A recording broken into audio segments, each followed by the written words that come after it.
Welcome to Legends with Bevan Jones. Thanks to Anytime Fitness Glenelg and Bickford's Australia.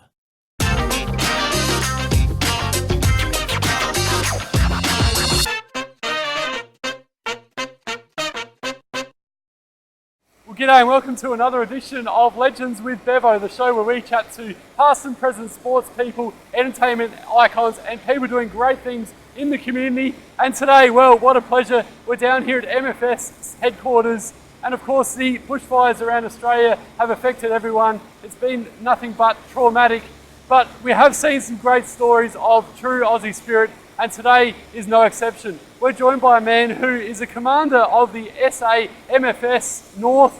He's been in the MFS for 33 years, was actually involved in fighting the Cudlee Creek fires recently, and he also played 68 games of league footy for the Dogs, was actually involved in the 1982 Cup squad, and as he tells me as well, likes to mention that as an under 17-year-old, he was part of the All-Australian squad for the under 17s for SAMFS. His name's Bob Fraser. We're going to have a chat to him. Let's go up and talk to him now. Well, as I've mentioned, we're chatting today to a man who's been in the MFS for 33 years. He's the commander of the South Australian Metropolitan Fire Service in the North. Bob Fraser, great to have you on Legends with Bevo. Thanks, Bevo.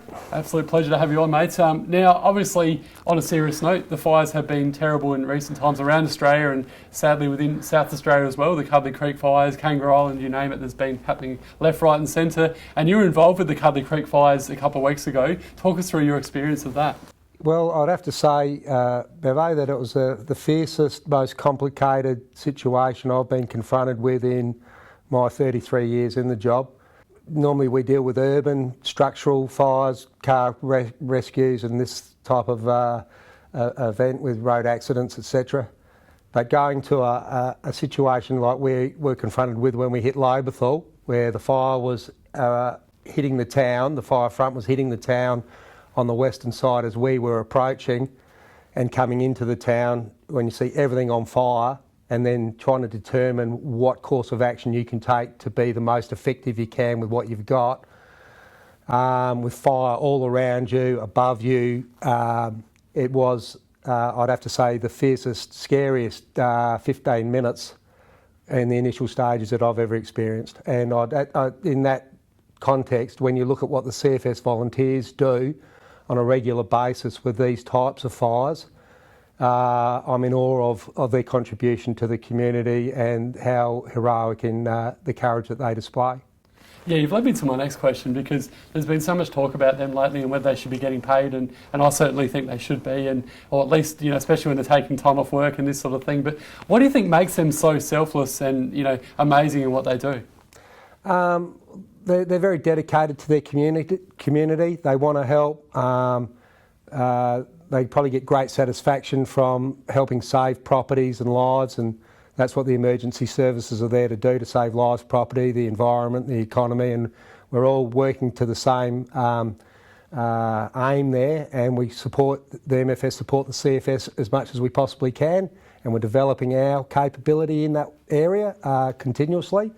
And the CFS support us also when we need their support. And look, the volunteers, they are selfless people, as you said. They're full of courage and they're to be respected and admired. And the bushfires I've mentioned before, it's just tragic. It's been all around Australia. It's affected everyone. Is there a possibility that it's over, or could it even get worse now with the drought and everything that's going on? Well, unfortunately, the New South Wales incidents have been going for 5 months and with no end in sight. It'd probably take a torrential downpour for 2 weeks to get on top of some of the enormity of what's happening. And because we're in drought, we've got such a big country, weather events like dry lightning can strike anywhere, anytime. We're never out of the woods, and even today there was a report of a 4th alarm fire out at the South Para Reservoir, heading towards Woodside. So every day we're on alert, ready to go, and yeah, it's never going to be over, I don't think. And in terms of your own role, I've mentioned that you've been doing it for 33 years. Talk us through some of the highs and some of the lows of your role, because no doubt there's been lots. Look, when I joined the fire service as a young firey at the age of 23, I really had no appreciation of what a great job I was getting into, and the camaraderie, the teamwork, the family environment that we build as a crew, and when you work with people for long periods of time and the trust you develop. As I mentioned before, the opportunity to help save lives, rescue people out of car accidents and make a difference, and help save businesses when they're under threat is all very satisfying and rewarding, and that would be the highs. The lows, I guess, are the exposure you get to seeing a lot of road trauma and fatalities, seeing people devastated by loss of their homes and property, and the accumulated memories that you get from, or the visions you get and photos you get of these graphic things that accumulate in your mind, and that unfortunately can lead to post-traumatic stress disorder for a lot of people later in their careers, because we do get exposed to a lot of severe trauma. Yeah, you definitely do an amazing job. So let's talk about the footy career though, because you did have a very good 68 games of league footy with Centrals back in the 80s. You played with some superstars, we'll get to that in a moment. But talk to us through the footy journey and how you ended up playing those 68 league games for the Dogs. Well, as a kid I was a very keen Central supporter. We used to go with Mum and Dad every week to watch the Dogs, and I grew up in Elizabeth and played in the local Central Districts Football Association, and my dream was to play league footy for Centrals one day. And fortunately I realised that, which was great, and got to play with some really great people in a time when the SANFL was particularly strong. And I remember as a kid getting autographs of players like Dean Mobbs and Peter Vivian and Terry Moore, and when I got to play league footy with them, I took my autograph book to training one night and showed them their autographs that I'd got when I was a kid, because I was now playing with them. And I still support Centrals, and my lad plays there in the under-18s. And it was a great period in my life. I probably wish I'd applied myself a bit better to make more of it. Now, 1980, you were a part of the Till Cup squad, which is terrific. And because back in those days you mentioned it was so tough playing footy in South Australia and there was so much competition, you played with some of the greats, Six Kernahan, Johnny Platten, who I've had recently, and he's a good mate of yours as well. But talk us through playing with those sort of guys and some of the big names that you played with. Well, look, I've got to say I was a little bit lucky to get picked in the side to start with, because the coach was Alan Stewart, who was a Central Districts under 19 and under 17 coach, and he eventually went on to coach their league side in the 90s. And Alan saw me play every week, so he knew I could play. Not that I performed that well in the Sunday morning training sessions at the time, but he picked me and gave me the opportunity, and then I got to play in all 3 games over in Perth in the Till Cup Carnival. When we played against Victoria, we had people like Paul Roos playing for him, who made the All-Australian side that year as well. And we went on to win the Till Cup, and it was really exciting, particularly playing with people like Craig Bradley and Chris McDermott and John Platten and Stephen Kernahan and Greg Whittlesey and Danny Hughes, and all these blokes that went on and had really good AFL careers and were superstar players. So being a forward in a side with that type of player, probably got some pretty good service, and ended up kicking quite a few goals in the Carnival, which was great. Is there sort of regret there that you couldn't take your career further and maybe play in the VFL or now AFL? Look, in hindsight, it's a wonderful thing. If I had my time again, I probably would have chosen a more disciplined pathway of looking after myself better, doing extra training, and maybe keeping some of my opinions to myself in respect to what we should or shouldn't be doing at training.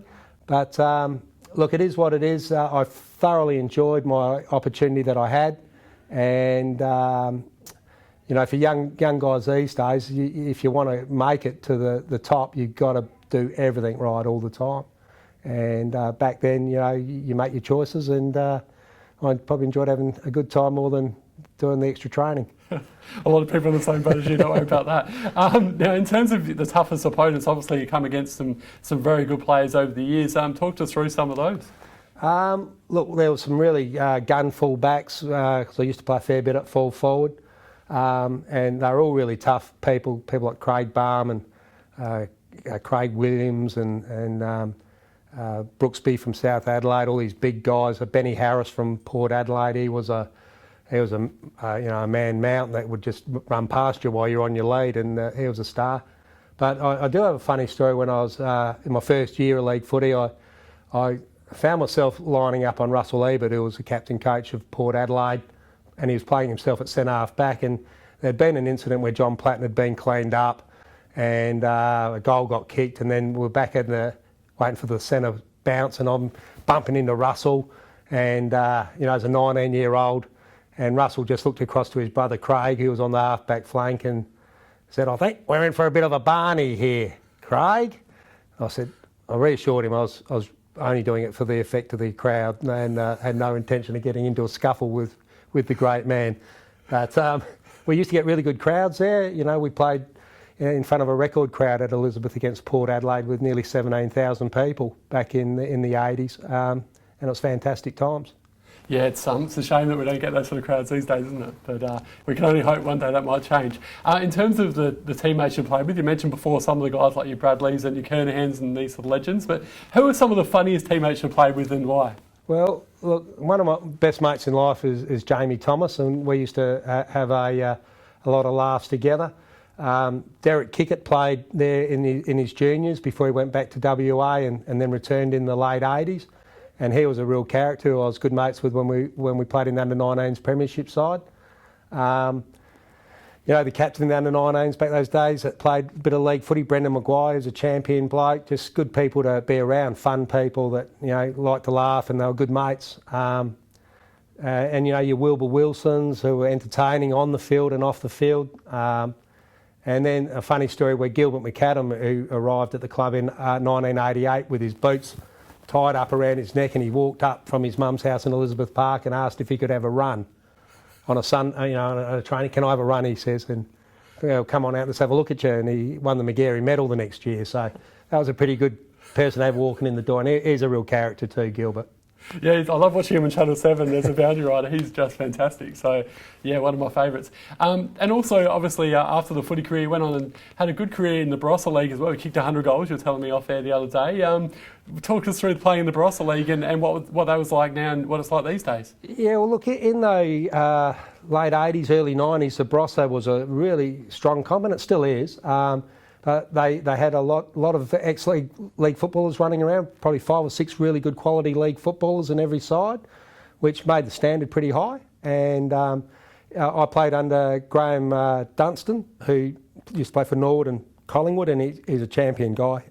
People would have done anything for him. He's a great coach, a great person to play with. And unfortunately, the 100 goals was one thing, but we lost the grand final that year, so it sort of ended in disappointment. But I really enjoyed my time playing in the Barossa Light and Cooler Football League.